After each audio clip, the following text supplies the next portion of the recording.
19th chapter brings together the essential framework of how property in the United States is taxed, why these taxes exist, and how they impact real estate ownership, value, transfer, and investment. Building on what you have learned about property value, government powers, and ownership rights, this chapter demonstrates how taxation intersects with broader real estate principles. Property taxation is one of the most important sources of funding for local government and an essential component of the real estate system. Understanding it is crucial, not only for passing the licensing exam, but for guiding buyers, sellers, and investors through real-world transactions where tax obligations can directly affect affordability, marketability, and investment returns. Taxing entities. The chapter begins with the structure of taxing authority. Unlike income taxation, which occurs at all levels of government, ad valorem taxation is primarily a local function. The federal government does not tax real property directly. Instead, it taxes income generated from property, such as rents, and taxes capital gain realized from selling property at a profit.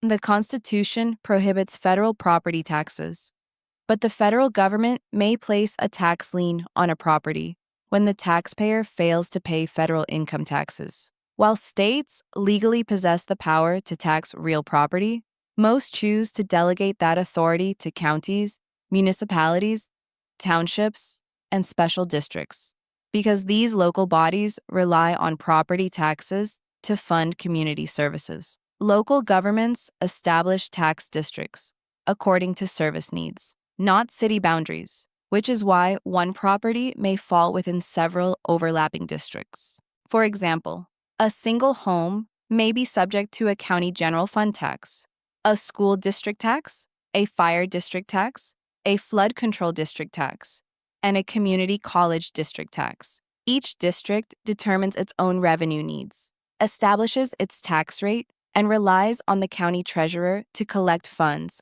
through a consolidated bill. These tax structures form the financial backbone of local government services, ensuring that communities receive the infrastructure, public safety, and educational support they require.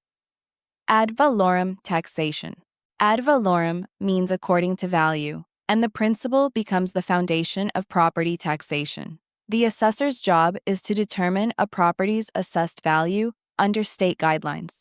Assessments may occur annually, every other year, or on a rotating schedule depending on the state. Assessment techniques vary, and some states mandate specific methods. For instance, land may be valued using a sales comparison approach, while improvements may be valued using cost-based depreciation models. Importantly, assessed value is not the same as market value. In some states, assessed value equals a percentage of the property's market value, such as 1/3 or 1/2.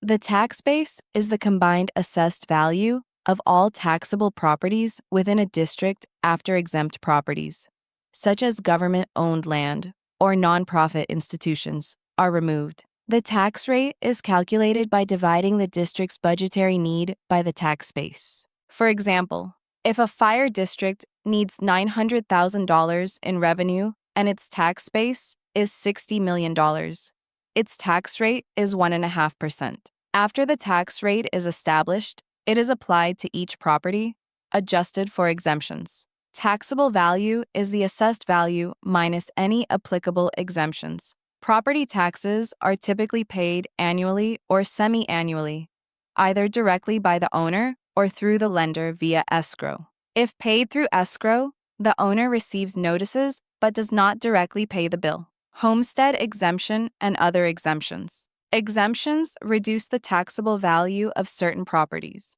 The homestead exemption is one of the most widely used exemptions and applies to property owned and occupied as a primary residence. It is designed to shield a portion of a family's home value from creditors and reduce annual property taxes. Exemption eligibility rules vary widely by state. Some require annual filing, while others grant the exemption automatically once a homeowner registers. Additional exemptions may apply to seniors, disabled homeowners, widows or widowers, and military veterans.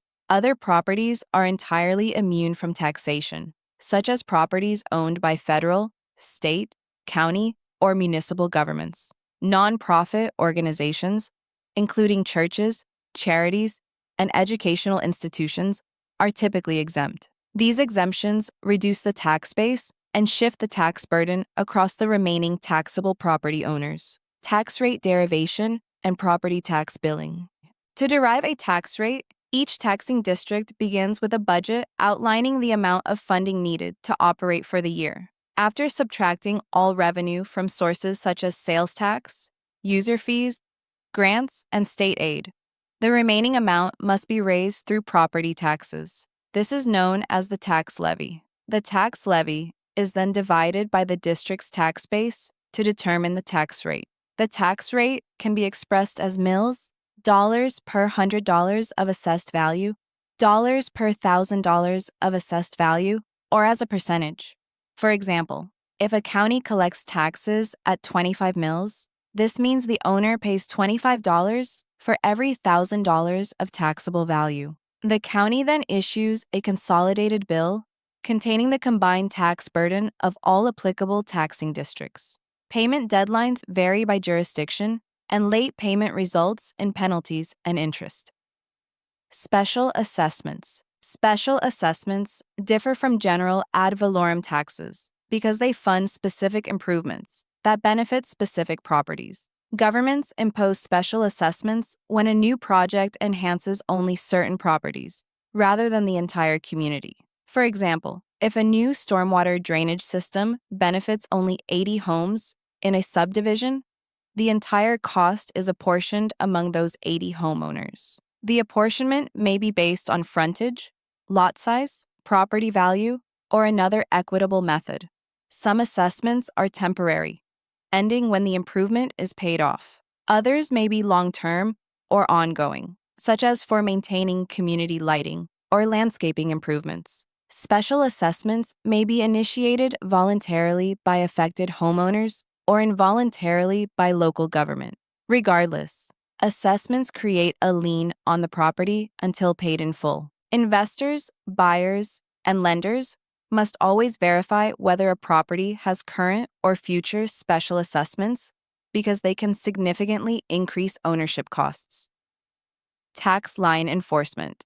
A tax lien automatically attaches to real property when taxes become delinquent. If unpaid after the grace period established by state law, local government may enforce the lien through one of several statutory procedures. Some states conduct tax lien certificate sales, where investors purchase the right to collect the delinquent taxes, plus interest. If the homeowner redeems the property by paying the overdue taxes, the investor receives repayment with interest. If the homeowner does not redeem the property within the redemption period, the investor may apply for a tax deed through judicial foreclosure.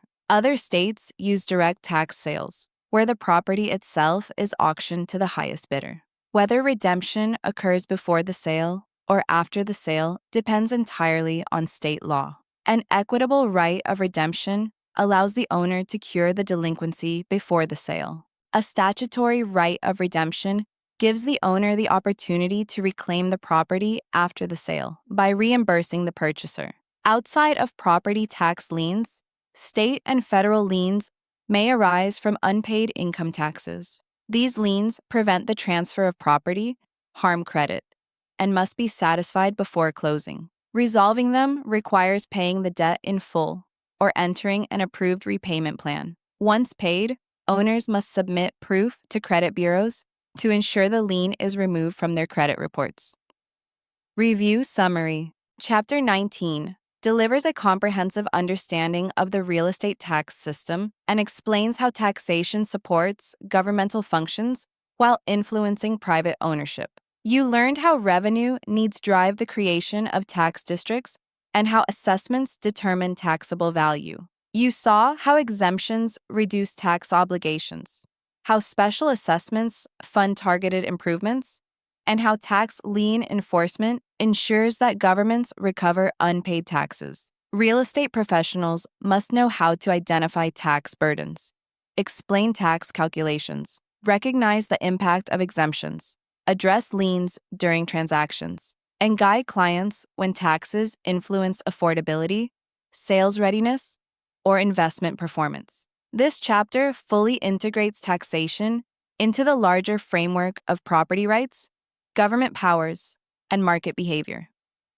Discussion: why do counties consolidate property taxes instead of having each taxing district bill property owners separately? Answer: consolidated billing reduces administrative cost, minimizes confusion for property owners, and allows the county treasurer to manage delinquency procedures more efficiently. How does a change in assessed value influence a buyer's long-term affordability?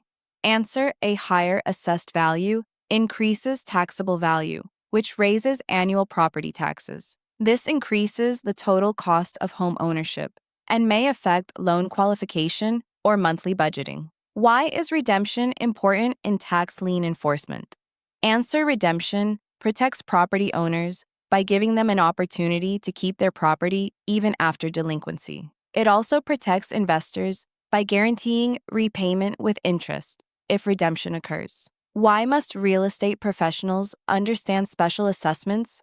Answer: special assessments directly affect property value, buyer affordability, and closing calculations. Failure to disclose or identify assessments can lead to legal liability and financial harm to clients. Closing remarks.